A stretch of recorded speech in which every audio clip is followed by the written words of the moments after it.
Orthodox Religion video 12 ya. Di video ini kalau tidak mengikuti dari awal di folder yang sama agak susah untuk menangkapnya atau ngikutin jalannya historis ini ya. Begini, RD adalah seseorang WNI ya yang sangat worth it ya, sangat apalagi bilang mumpuni dan lain sebagainya di dalam bidang teologi. Nanti RD itu memiliki majornya ada berapa ya? Antropologi dan teologi itu semua udah doktor ya. Udah doktor, tinggal satu step lagi lah kalau memang niat mau bikin tesis ya untuk profesor.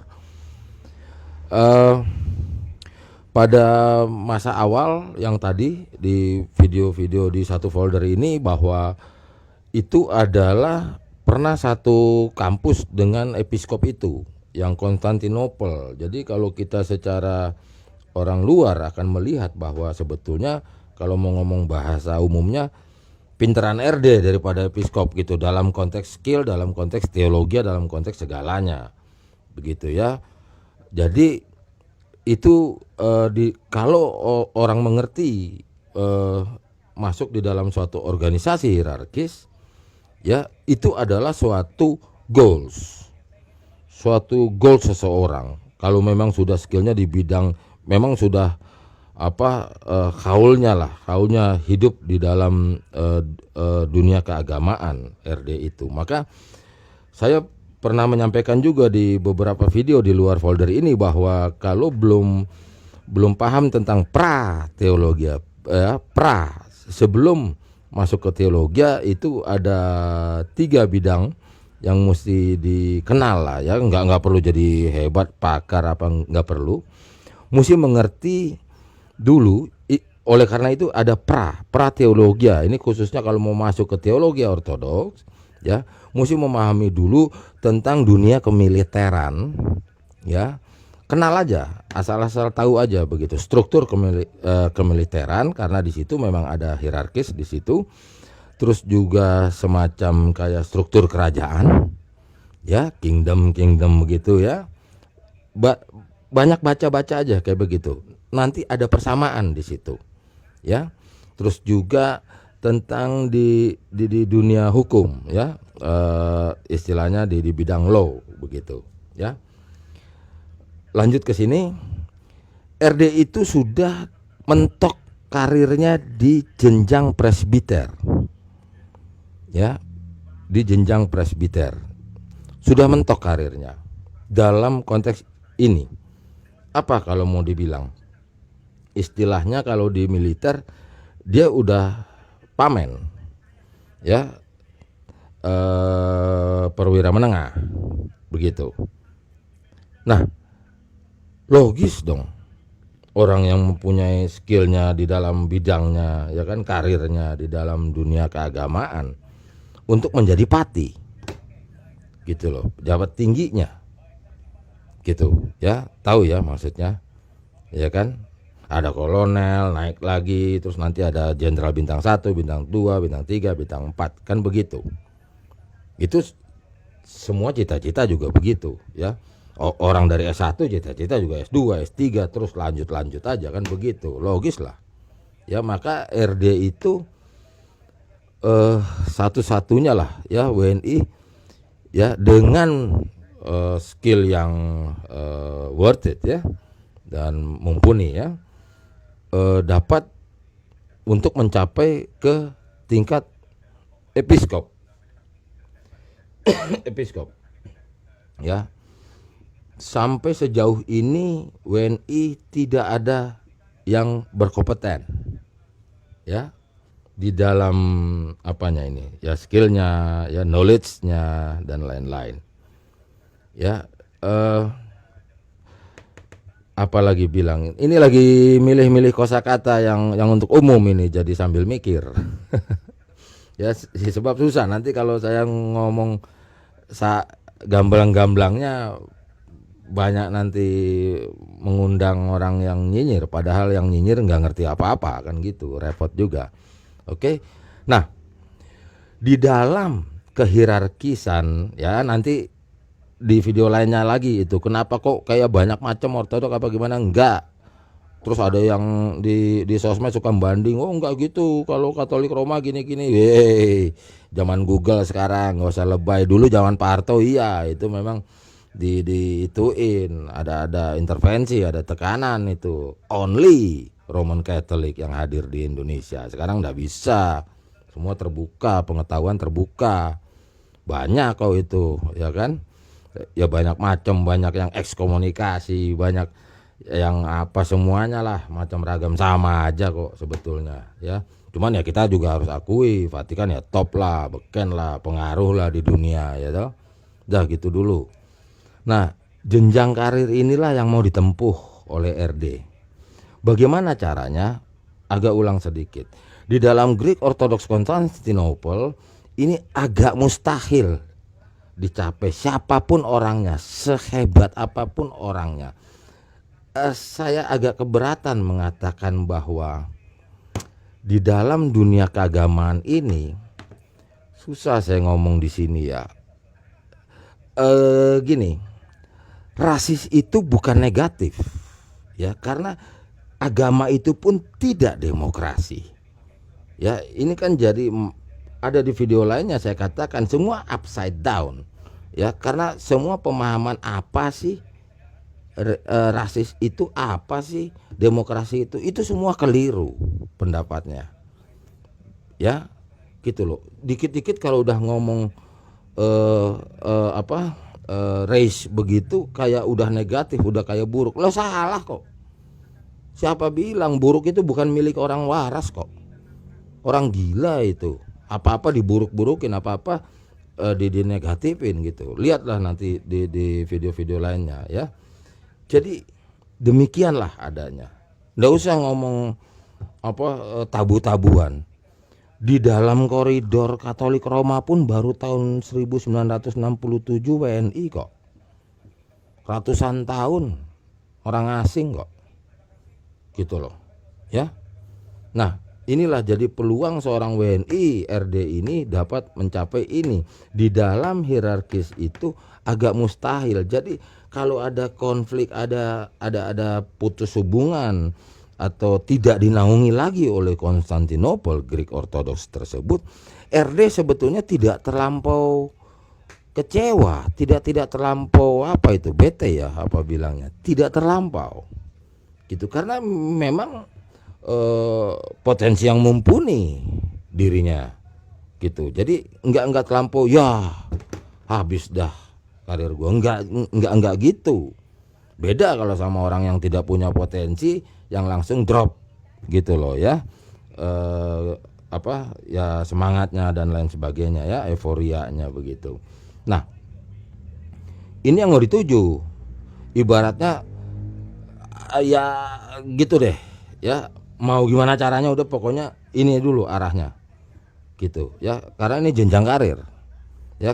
Di dalam konteks presbiter sudah mentok gitu dulu ya. Nah, waktu ada rokor kena iming-iming untuk itu ya, kena iming-iming untuk ada opportunity gitu, goalsnya RD ini untuk menjadi episkop.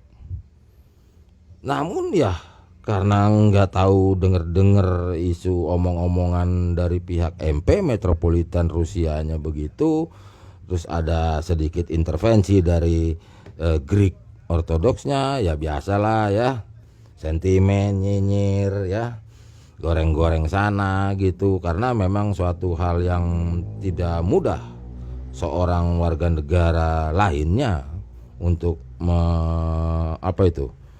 menyandang jabatan setinggi itu ya, melampaui presbiter ya, agak susah begitu. Bahkan ada beberapa patriark mustahil lah begitu ya. Bahkan di Vatikan Roma pun kemarin itu baru tahun berapa itu yang bukan orang Roma itu, ya kan waktu itu yang Polandia ya kalau nggak salah, apa pertama kali apa katanya dari sekian ribu tahun lah, ya begitu sama saja gitu loh. Namun kan karena ada perkembangan daripada mata rantai rasuliah yang mulai bertambah di dunia ini, yang awalnya dari 5 kepatriarkan menjadi berapa puluh sekarang, lupa dah, cari sendiri di Google, ada 28 apa 32 lah ya. Nah maka di Rokor kena iming-iming ternyata tidak terwujud itu ditunggu-tunggu ya di bawah naungan Rokor itu. Maka tidak juga pada saat putus hubungan dengan Rokor, Pater RD ini ya, Father RD ini ya tidak terlampau kecewa juga gitu ya, tidak terlampau kecewa juga.